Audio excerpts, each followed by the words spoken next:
tertinggi dan terendah saham terhadap frekuensi pembelian saham pada PT Mahaka Media Tbk.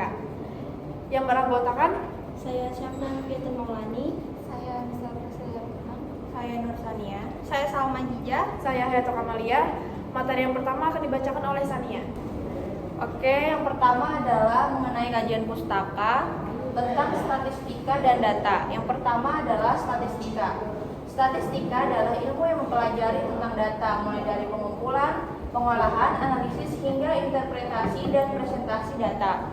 Statistika digunakan untuk memahami dan mendeskripsikan fenomena alam, sosial, dan ekonomi, serta membantu dalam pengambilan keputusan yang lebih terukur dan terinformasi. Yang kedua adalah data. Data merupakan elemen penting dalam berbagai bidang ilmu pengetahuan, termasuk ilmu statistik.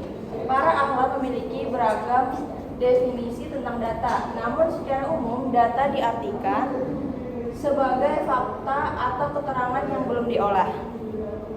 Selanjutnya adalah rumusan masalah. Di sini ada 4 rumusan masalah.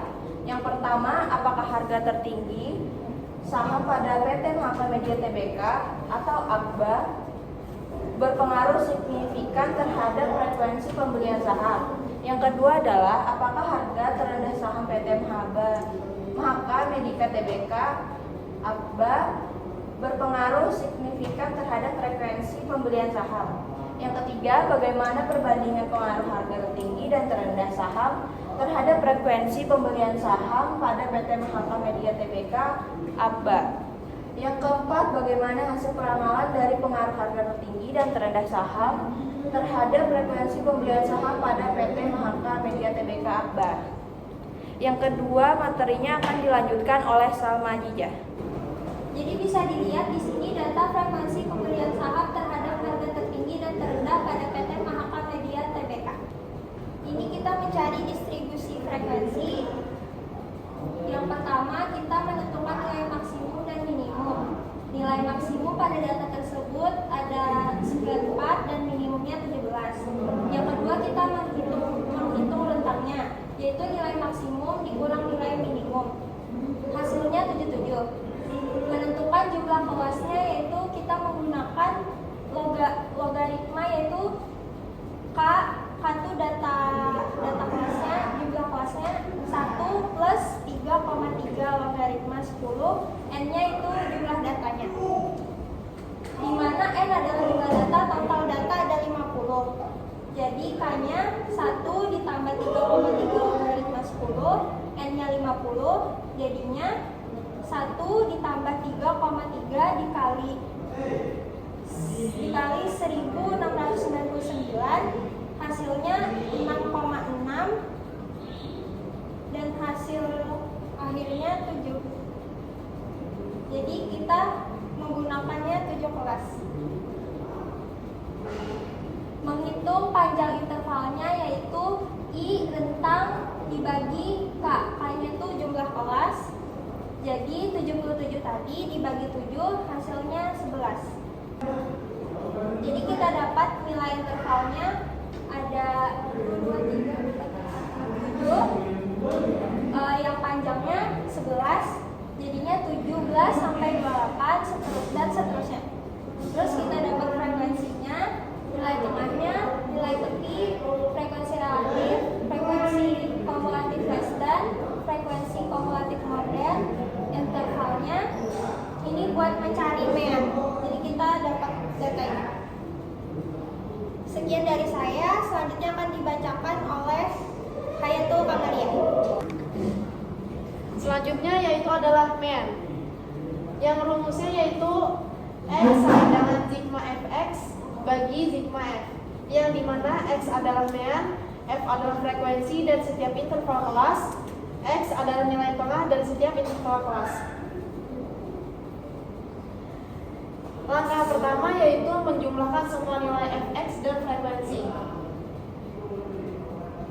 Sigma fx sama dengan 225,0 tambah 655,5 tambah 325,5 tambah 292,5 tambah 282,0 tambah 165,0 tambah 283,5, yang hasilnya yaitu 2229,0. Lalu sigma F-nya sama dengan 10 tambah 19 tambah 7 tambah 5 tambah 4 tambah 2 tambah 3 yang hasilnya yaitu 50. Kemudian dihitung mean. Bar X sama dengan sigma Fx per sigma F.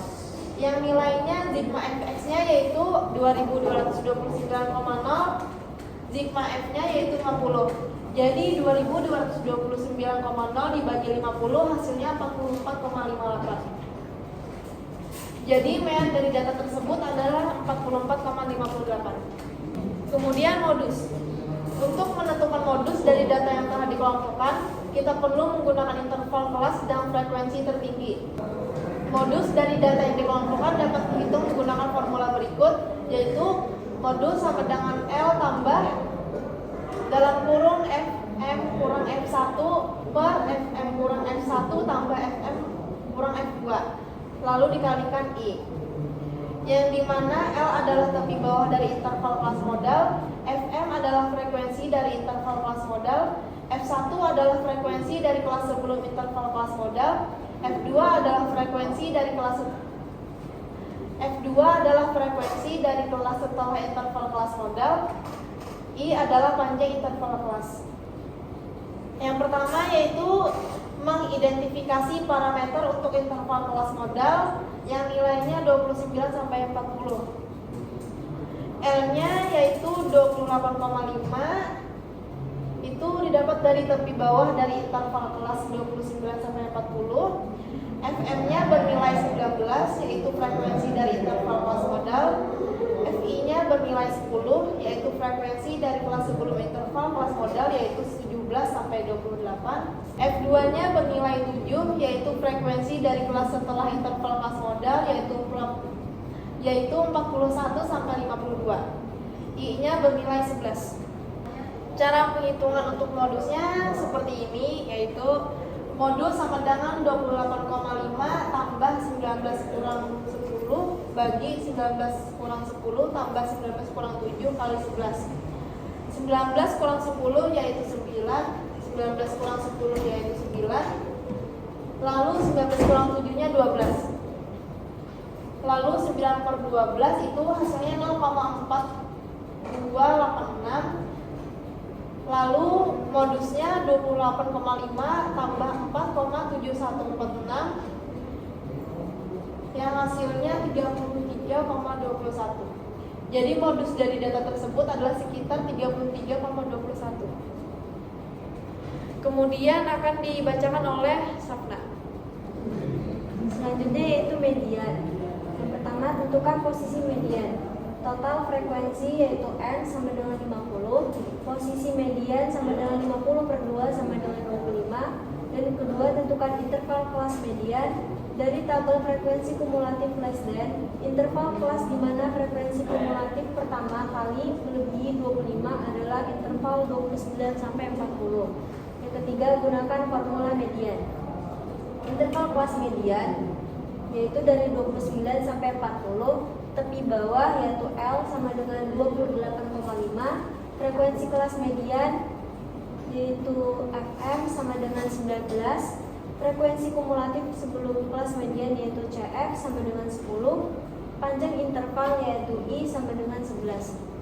Cara menghitungnya, median sama dengan L ditambah dalam kurung M per 2 dikurang Cf per Fm dikali I, yaitu 28,5 ditambah dalam kurung 25 dikurang 10 per 19 dikali 11 sama dengan 28 ditambah dalam kurung 15 per 19 dikali 11, yaitu 28 ditambah 8,6842 sama dengan 37,18. Jadi median dari data tersebut adalah sekitar 37,18. Selanjutnya akan dibaca oleh Disha. Dan selanjutnya ada data statistika deskriptif seperti yang ada di depan.